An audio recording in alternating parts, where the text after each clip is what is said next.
Uh, Hello, everyone. Metal Levite Alex here, and I'm back with another unboxing video vlog thing, whatever the word. And yeah, this is a MegaCon unboxing of all things. And yeah, MegaCon is the premier geek nerd pop culture convention that comes every year in Orlando, gets bigger and bigger all the time. And yeah, so today was my day to go, and I've been going for the last several years, and I enjoy it. And I enjoy it each and every time. And I figured since I did an unboxing video a while ago, I figured I'd go run with it again and add my MegaCon hauls to the list. And it was very cool. I like going there every year, getting as much nerd stuff as I can that I normally don't have the time to do on most days, or get stuff that I wouldn't be able to find in a lot of other places these days. And me personally, it's for games, maybe some art here and there, and if possible, and of course anime, and if possible some other stuff. And boy, have I've got the haul for tonight. So first off, art. What do we got? Couple of, oh, don't want to drop it. Move this out of the way. Couple of Venom pictures. Two of them specifically. Don't know the name right here. Jimbo something. I can't read it. But yeah, I got two Venom prints right here. And for those who don't know, Venom is my personal favorite Marvel Spider-Man villain slash anti-hero, and definitely my top 5 Marvel characters of all time, specifically the Eddie Brock Venom, because no other version of Venom, well, except for maybe Flash Thompson, which I'm not that familiar of, other than the fact that he's a former Spider-Man bully, I've never read. And yeah, Eddie Brock is like my personal favorite, always has been. And I like his overall design. I always have, with that whole reverse alien animalistic take on Spider-Man. And I'm iffy about the movie coming up. I hope it's good, because honestly, Venom without the Spider-Man origin feels like a cake that's only been half baked. But here's one, a red one. Love how he looks there. And here's a second one. So blue. Oh, so red and blue. Personally, I prefer Venom with like red, or with either blue or violet on his skin. But in red, I never really liked on him. I thought that was always suitable for Carnage, but I thought the art in this looks good enough despite that. And this one right here, which has like skulls and stuff, in the symbiote smoking off somehow. At first, I thought this was Mac Gargan, because there's like little pits here where eyes would be, but no, there aren't any. It's Eddie Brock to through and through, especially with the familiar leg pattern of the Spider-Man symbol. So those were two prints that I liked. I honestly, I wasn't too impressed with the art selections this year. So these are the only two things I was able to get away with. Maybe next year I'll find some more art. And now we're going into video game territory, and I was pleasantly surprised with two things I found. Monster Hunter. First off, Monster Hunter Freedom Unite for the PSP. And yeah, I Monster Hunter World, for those who've watched my channel for a while, I did like a very long playthrough of Monster Hunter World. Technically, it's still ongoing with all the future DLC updates coming up, but I've been trying to get into the franchise even long beforehand with the original games, but couldn't due to either not having gotten them when they came out, not having the systems for them. And yeah, the PSP Monster Hunter games. I now have a PSP. I've had it around since 2010, 2011, around the time God of War Ghost of Sparta came out. And I don't really have that many games on there. So when I, having enjoyed Monster Hunter World so much, I really wanted to get involved. The older games, at least the ones that I'm able to play, and check out how the franchise was even beforehand. Yeah, and the case is a little mucky, but nothing a little cleaner won't fix, I suppose. And I like the cover with Nargacuga on it, one of my personal favorite monsters outside of World. Oh, and there's my mortal enemy, Diablos, right there on the right side of the back cover. Ugh, I'm looking forward to fighting him again. Not really. And here we have it, the original Monster Hunter that I never got years ago, or I should have, but I found it there. At MegaCon, $30, freshly wrapped, never been opened. This is a mint condition copy, never been opened at all, and I'm so glad that I found it. So, yeah, the original game, Hunt or Be Hunted, the Master Monster Hunter, yeah, the OG Monster Hunter game finally in my possession. So now I technically have 3 Monster Hunter games in my library, which makes me very happy, and I can't wait to play it. Can't wait to play both of them. They'll likely be a bit hard on the gameplay though, since older game and also older tracking methods. So yeah, art and games, and now for anime, and what's the blue box in here is, and all of these are actually related by franchise. Gundam. Yup. Good old friend and faithful Mobile Suit Gundam. And I actually have 2 anime Blu-rays. Trying to complete a Gundam collection on top of all the other anime and movie collections I have going on. I still need to finish my Godzilla one, come to think of it. Only one missing is King Kong versus Godzilla, preferably the Japanese one. Doubt Universal's ever going to let that one be re-released.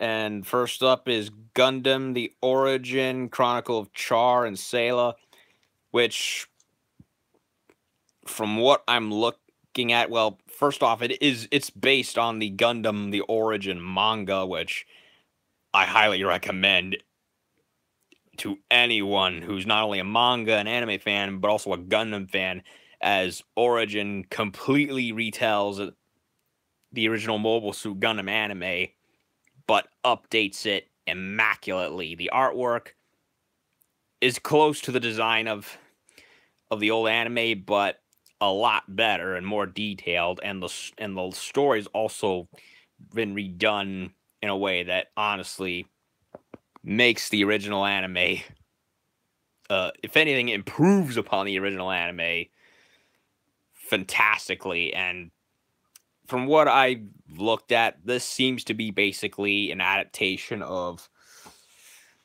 volume 5 of the manga, Char and Sayla, at least from what I've seen anyway. Well, I'm currently reading this volume. I'm roughly 2/3 done with it so far. That seems to be what I reckon the origin anime is. I hope there was talk of somebody in Sunrise saying they would love to remake the original Mobile Suit Gundam, but under that they would love to remake the original Gundam anime, but well, they technically did in manga form with the Origin. If anything, the Origin is right there to be copy and pasted for anime form from. And if anything, I hope they do that. Maybe, if anything, maybe add or change some things that were done in like the movie versions in the, I guess, the novel versions that Tomino did. Like, well, spoiler alert, and I think that in the novel version of Mobile Suit Gundam, freaking Amuro Ray and Sayla get together, and freaking what's his name, Zabi, the head of the Zabi family who like took over Zeon. He like bows and wants forgiveness from Sayla because she's the heir, basically the guy who formed the Zeon movement. A lot of backstory there, so I'm not going to bore y'all with further details. But basically, this is basically like a redone anime version of for the origin manga, at least the Char Sayla part of it, and I hope more comes out of it. I really would like to see a whole remake of the original Mobile Suit Gundam anime with the origin material. And now we have Gundam 0083, a Stardust Memory. Odd that they don't call it Stardust Memory here on the cover, since that was what they called it back in the day. Now, yeah, this was part of a series of, I guess, 80s Gundam OVAs made around after the original series had been done. You know, OG, 79, Zeta, Double Zeta, Charge Counterattack, and all that. So this was made after that. And there's two other OVAs. There's one. There's the 8th MS team. There's this Stardust Memory and and another one. Oh yeah, War in the Pocket. That's War in the Pocket. That's the name. That one was the first Gundam OVA technically made. Of those three, 8th MS team is my personal favorite by a long shot. I looked up 83 long ago when I was marathoning all the animes online to try and so that way I can get a handle on how the animes and stories were. I enjoyed 83, though upon first viewing I didn't like how some things had gone. Like there was one annoying character I didn't like. I didn't like some of the story twists. But the animation was in battles were definitely fantastic, and this technically leads right into Zeta Gundam, the second mainstream anime in the series way back in the day. If anything, it's nice to have it into the collection at long last. And of course, these are both Gundam, and as I said, there's one other thing in there that technically goes with it in franchise name. And this is probably the one thing that I was very surprised to find, and I'm glad to have found it. The Tallgeese 2 from Gundam Wing. Yeah. Now, a lot of people grew up with Gundam Wing back in the day. I never did because I didn't have Cartoon Network at the time. But I was, of course, always fascinated by Gundam just from seeing the kits in stores that I ever went into. And, you know, in recent years, I've really gotten a handle on building them, specifically master grades, or at least 1/100th scale ones. Now, typically, a lot of the Gundam models you find in stores, you know, with the boxes, they're usually all colorful and look like something ripped straight out of the animes. But this isn't. This is all one solid color. That's because this technically is a P Bondi kit. In other words, online only. There are a lot of good Gundam mobile suit kits that are out there, master grade or otherwise, that can only be bought from the P Bondi website, or at the very least online in general from Amazon, from US distributors like Bluefin, like Amazon, and in this case, from the booth that I got it at, USA Gundam Store, which sells a lot of these. And I was very surprised to find this and finding out that, whoa, I can go to MegaCon and find not just the regular suits, but models, but also the special online ones that you can't find in stores. That's awesome. And there were a bunch of other kits there that I've had my eyes on, but since I rarely, if ever, will ever have much chances to make online specific orders for Gunpla, I figured why not start there, right there in the convention, and eventually, if the cash is doing fine and I'm able to reward myself, maybe order another one. But for something like this was definitely something that I was happy to find. Now I really want the Tall Geese 3 mostly, but the Tall Geese 2 is a nice lead up to that. There was one other Paul P. Bondi model kit there. That was the Fenice Renascida Albion, which is basically a more traditional blue, white, and yellow version of the regular green Fenice up there. But honestly, I don't really think that one's necessary. Honestly, I think the red, I think the blue, white, and yellow version clashes with the overall look of what the regular one does. Honestly, I don't think that's a version I really have any interest in the long run. But anyway, so yeah, found a lot of regular kits there that I honestly can buy in like Colonial Photo and Hobby or elsewhere without having to be terribly bothered. Unlike this, which you have to be online specifically. But since Gundam Store Pat was there at MegaCon with a booth and brought some stuff with them, I was able to find this, and hopefully I'll be able to do so again in the future.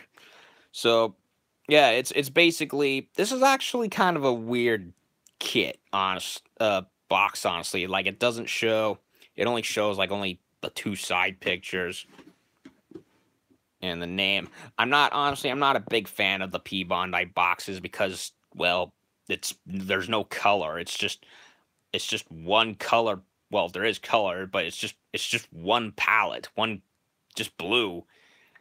And there was a special coating version of the Tall Geese 1, which was just gold. There was, the variant of the Fenice, which was just completely green. I don't like that. I much prefer the boxes where they're all multicolored and they have like a nice picture in the front you can see. You know what I mean? I don't really like this. Granted, for US, there are some P. Bondi kits that are getting mainstream releases, oddly enough, here in America, but not in Japan. So these will probably become less common over here at some point, as far as the color scheme and release type is concerned. And yeah, I was very happy to find it, although it does kind of confuse me, though, because inside, you look in to find a regular generic instruction manual to how to put it all together, right? Well, not really. Turns out, for whatever reason, Bondi packed in a regular Tall Geese construction menu and just gave a very minuscule portion of an instruction manual for specifically the head, chest, and I guess the back boosters or something. I don't know. It looks really silly, honestly. I don't know why they even bothered. It's like, what? I guess because the Tall Geese 2 is 85% the same thing as the Tall Geese 1, and I guess they figured, it's the same kit, just with a few aesthetic changes. We might as well. We're gonna take. We're not gonna change much. Honestly, to me, that was just lazy because, the not only is the head different, but you've got parts of the armor pieces of the Tall Geese 1 that are completely different in terms of coloration of the Tall Geese 2. So what? Do they give you the option to build both, or do you have to go and guess which? I don't know. I guess when I start building it, I'll figure it out. But it just seems oddly cheap of Bondi to do that. If anything, it kind of puts a sour tone in me, because if it's a even if there are a few slight differences, why would you be so cheap as to not give a kit like this its own menu, no matter how similar it is? So yeah, that confuses me. I don't really like that. I'm gonna try and build it most definitely. Soon, hopefully. So I am looking forward to building it, and I really do. Again, I'm not the biggest fan of Gundam Wing. Honestly, I thought the anime has did not age well. Looking at it from an unbiased first time viewpoint, I don't think it aged very well. I think half the anime is garbage, while the rest of it is trying, but definitely as is at risk of buckling under its own weight. But if anything, I did really like the mobile suits in Gundam Wing. I liked, well, the Tall Geese very much, especially the 2 and 3, and the Gundam Epion. To me, those were the best ones. I liked Heavy Arms and Death Sight, although honestly, I think they really improved. I honestly thought the Gundams that were in Gundam Wing were either A, overpowered, or B, fundamentally and technologically broken. And that's a list for that's a rant for another day. But basically, another manga came out called Gundam Wing Endless Waltz: Glory of Losers, which, like Gundam the Origin, retells Gundam Wing, and yeah, it is a far better interpretation of the original anime. It improves upon it immensely. So, long story short, I do look forward to building this and hopefully getting through the hurdle of Bandai's surprising amount of cheapness as far as the instruction manual discrepancy is concerned. But yeah, that's my MegaCon 2018 haul.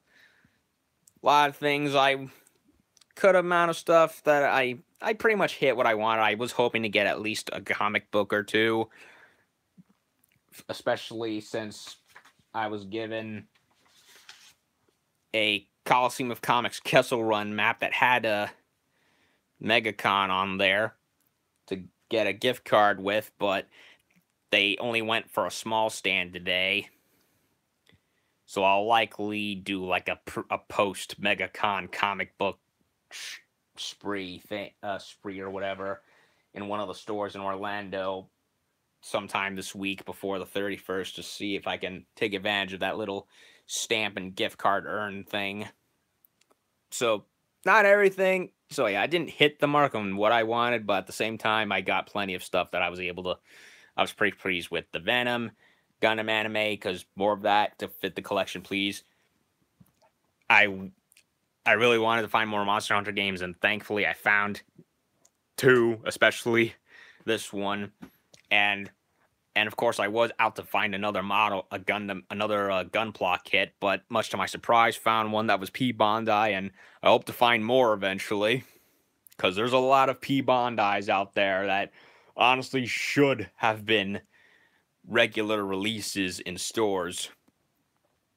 Other than that, I think this year was a pretty good haul, all things considered, and I look forward to getting these in my shelves, watching, playing, and of course building, and hopefully eventually framing, because oh lord, do I got a lot of prints from the last several years I have not framed and need to have hung. Oh, so much money, so little time. Anyway, that'll do it for this unboxing and MegaCon. Like, hopefully the first of many unbox videos for that particular time. Hopefully I'll be in more conventions eventually, and yeah, look forward to more unboxings of other stuff that I find special enough to show off. So with that, that'll do it for this unboxing vlog. Metal Levite Alex out. Like, share, subscribe, and comment if you like.